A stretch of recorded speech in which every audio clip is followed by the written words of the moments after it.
ಯೆಹೋವನೇ, ನಿನ್ನ ದಾಸನಿಗೆ ವಿಮುಖನಾಗಬೇಡ. ಇಕ್ಕಟ್ಟಿನಲ್ಲಿದ್ದೇನೆ, ತಡಮಾಡದೆ ಸಹಾಯ ಕೊಡು. ಗುರುವಾರ 5 ಜೂನ್ 2025 ಇಸ್ವಿ. ಈ ದಿನದ ವಾಕ್ಯ ಧ್ಯಾನಕ್ಕಾಗಿ ನಾನು ಆರಿಸಿಕೊಂಡಿರುವಂಥ ವೇದ ಭಾಗವು ಯೋಹಾನನು ಬರೆದ ಮೊದಲನೆಯ ಪತ್ರಿಕೆ 3ನೇ ಅಧ್ಯಾಯದ 11ನೇ ವಚನ. ನಾವು ಒಬ್ಬರನ್ನೊಬ್ಬರು ಪ್ರೀತಿಸಬೇಕೆಂಬುದೇ ನೀವು ಮೊದಲಿನಿಂದಲೂ ಕೇಳಿದ ವಾಕ್ಯವಾಗಿದೆ ಎಂಬುವಂಥದ್ದೇ. ಕರ್ತನಲ್ಲಿ ಪ್ರೀತಿಯುಳ್ಳ ದೇವ ಜನರೇ, ಶುಭೋದಯ.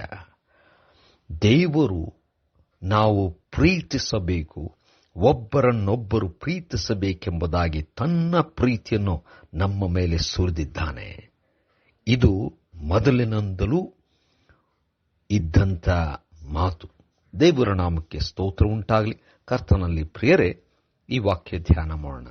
ಈ ದಿನದ ವಾಕ್ಯ ಧ್ಯಾನದ ಶೀರ್ಷಿಕೆ ಮೊದಲಿನಿಂದಲೂ ಕೇಳಿದಂಥ ವಾಕ್ಯ. ಕರ್ತನಲ್ಲಿ ಪ್ರಿಯರೇ, ಯೋಹಾನನು ಈ ಪತ್ರಿಕೆಯಲ್ಲಿ ದೇವರು ತನ್ನ ಪ್ರೀತಿ ಮತ್ತು ದೇವರ ಮಕ್ಕಳು ಮತ್ತು ದೇವರು ಕೊಟ್ಟಿರ್ತಕ್ಕಂಥ ಆಜ್ಞೆಗಳು ಇವುಗಳ ಕುರಿತಾಗಿ ಬಹಳ ಅದ್ಭುತವಾಗಿ ಬರೆಯುವಂತವನಾಗಿದ್ದಾನೆ. ಈ ಒಂದು ವಾಕ್ಯದಲ್ಲಿ ವಿಶೇಷವಾಗಿ ಇರತಕ್ಕಂಥ ಒಂದು ಮಾತು ಅಥವಾ ಒಂದು ವಾಕ್ಯ ಯಾವುದೆಂದರೆ, ಆದಿಯಿಂದಲೂ ಅಂದರೆ ಮೊದಲಿನಿಂದಲೂ ಒಬ್ಬರನ್ನೊಬ್ಬರು ಪ್ರೀತಿಸಬೇಕೆಂಬುವಂಥ ವಾಕ್ಯವು ಮೊದಲಿನಿಂದಲೇ ಇರುವಂಥದ್ದಾಗಿದೆ.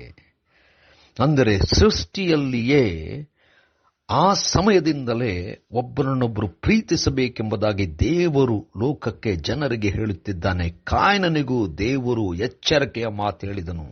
ಪಾಪಕ್ಕೆ ವಶವಾಗಬೇಡ, ಪ್ರೀತಿ ಮಾಡು, ಕ್ಷಮಿಸು ಎಂಬುವಂಥ ಸ್ಥಿತಿಯನ್ನು ದೇವರು ತೋರಿಸಿದನು.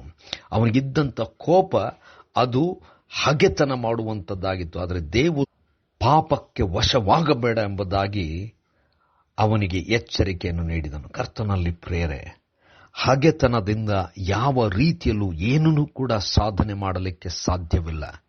ಹಾಗೆ ಮಾಡುವಂಥವರಿಗೆ ಸಮಾಧಾನವಾಗಲಿ ಯಾವುದೇ ರೀತಿಯಾದಂಥ ಶಾಂತಿಯಾಗಲಿ ಸಿಗಲಿಕ್ಕೆ ಸಾಧ್ಯವಿಲ್ಲ. ಪ್ರೀತಿ ಮಾಡುವಾಗ ಖಂಡಿತವಾಗಿಯೂ ಸಮಾಧಾನ, ಶಾಂತಿ ದೊರಕುವಂಥದ್ದಾಗಿದೆ.